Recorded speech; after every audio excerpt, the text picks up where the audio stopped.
If you are looking for a new gaming PC build and you have around $1,000 to spend, this is going to be the perfect video for you because I have the best $1,000 PC build for gaming, content creation, and streaming. So if you're interested in doing one of those three things, a 1080p or 1440p resolution, this is going to be ideal. And I will also show you the level of performance that you can get with this system in case you end up buying it. My name is Valentino, and the links to all of the components mentioned today will be down below in the video description. With that being said, let's start. So first, I'll start with the CPU, and I went with the Ryzen 5 7600. The reason why I went with the CPU is because this one is amazing in terms of price to performance. It's a 6-core 12-thread processor that's going to be ideal for gaming, but you can also do other tasks such as streaming, video editing, photo editing as well. So if you are a gamer that wants to do content creation on the side, this CPU is great and it's very upgradable over time because of the motherboard choice, which is the ASRock B650 Pro RS. This one is a great motherboard for the price, and this motherboard will allow you to upgrade up to a Ryzen 7 7800X3D, which is arguably fastest CPU in the entire market when it comes to gaming. So if down the line you want to upgrade your CPU, this motherboard is great. It has plenty of features for gaming as well. You get multiple M.2 slots, which means that if down the line you want to upgrade the storage, you can do so pretty easily, which by the way, this PC has a 1TB Gen 4 SSD, but as I said before, if you want to upgrade down the line, feel free to do so if you ever need more storage inside of your system. Now, the most important component when it comes to gaming, and it's quite important as well for content creation, is the GPU or graphics card, however you want to call it. I will talk about the graphics card and the level of performance in a second. Before doing that, I want to talk about the RAM. For the RAM, we get 32 gigs of DDR5 memory at 6000 MHz CL30 timings. These are very fast speeds for gaming and also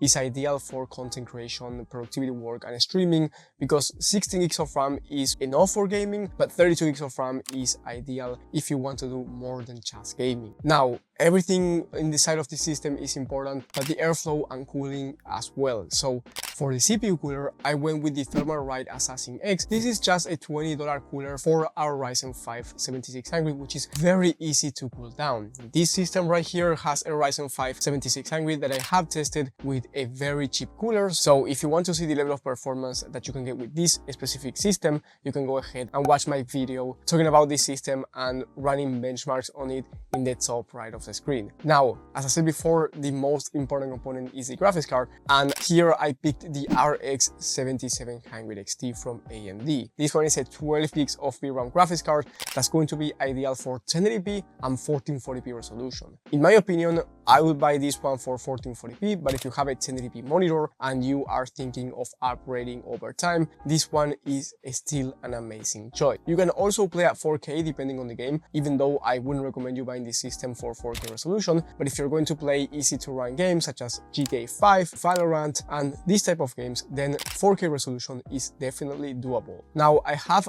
other recommendations for you as well, but first, let me show you the level of performance that you are getting with this graphics card. On one of the latest tests from TechSpot, which is a reliable source of testing, and this testing has the most high demanding titles such as The Last of Us Part 1, Cyberpunk 2077, Starfield, Hogwarts Legacy, and games of that nature. On a 12-frame average at 1440p, the RX 7700 XT was able to average 92 FPS, which makes it one of the best graphics cards from this test in terms of gaming performance. And then if you drop down the resolution to 1080p, because maybe you are playing at 1080p resolution and you eventually upgrade to 1440p down the line, well, it was able to average over 120 FPS, which is a very nice number. Now, many people ask me, can you recommend me a graphics card that will allow you to play at 240 FPS on average? And if that's the case, you are probably talking about esports titles. Remember, 120 FPS on average is insane when talking about high demanding titles like Cyberpunk 2077. But when talking about esports shooters such as Fortnite, Valorant, and CS2,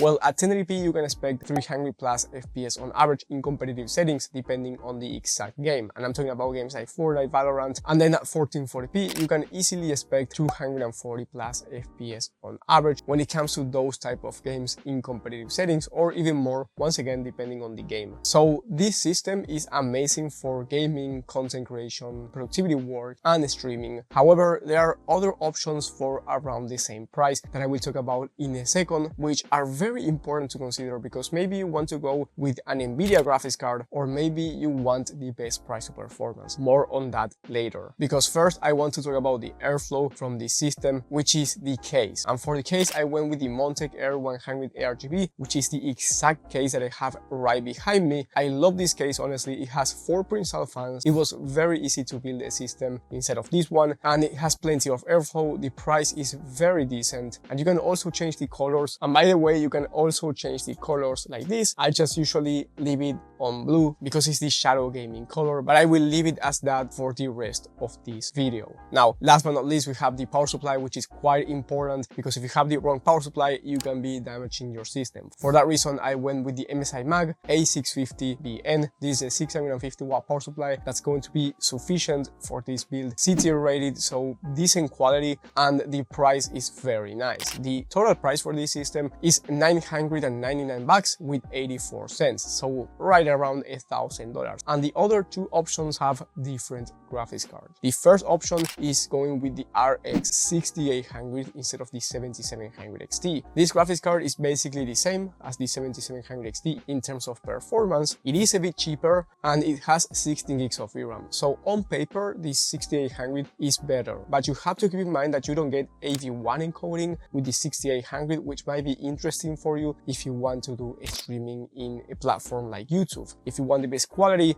you might be using AV1 encoding, and you may want to go with the 7700 XT. If your main goal is gaming, then the 6800 I think is better, because you get more VRAM, which means that it might age better actually, and it's just slightly faster in terms of performance, even though it's almost the same, and it's a little bit cheaper. And the total price, if you go with that system instead, is $985, and the case on that one is different because the 6800 is quite big and it doesn't fit in any case, so I had to go with a bigger one. However, keep in mind that the alternative will be down below in the video description. And if you want to go with Nvidia, I have an Nvidia graphics card alternative, which I will talk about right now. But before talking about that, I want to tell you that if you are finding valuable information, leave a like and subscribe. It will help the channel a lot. So if you end up doing that, thank you so much. Well, now let's talk about the Nvidia graphics card, and this one is the RTX 4060 Ti 16GB. I do not recommend you making this upgrade unless you are a professional content creator and you know that the 4060 Ti works better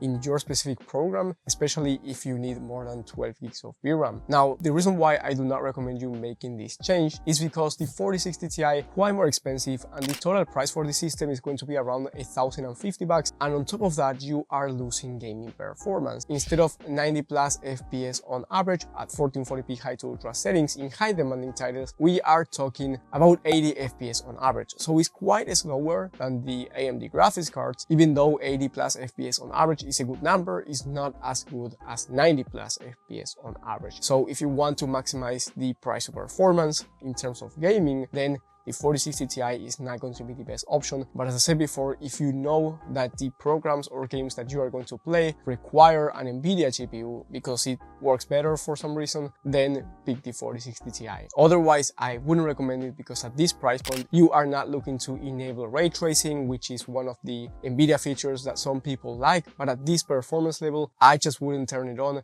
And then you have DLSS, which is the upscaler from Nvidia, which is usually better than FSR, but at 1080p is not going to be useful, and then at 1440p is the only feature that I do like over AMD in this particular case. Anyway, no matter which one you get, you are going to be getting a great 1440p and 1080p gaming performance, and you can also do productivity work, content creation, and streaming at the same time with any of these builds. If you have any questions regarding these PCs or just any system that fits your budget and your needs, you can ask me inside of my PC community. That's the top link in the description. And if you have a different budget, you can also watch my video on the best gaming PC builds of the month. That one will be in the top right of the screen as well. So thank you guys for watching, thank you for the support, and I will see you on the next one.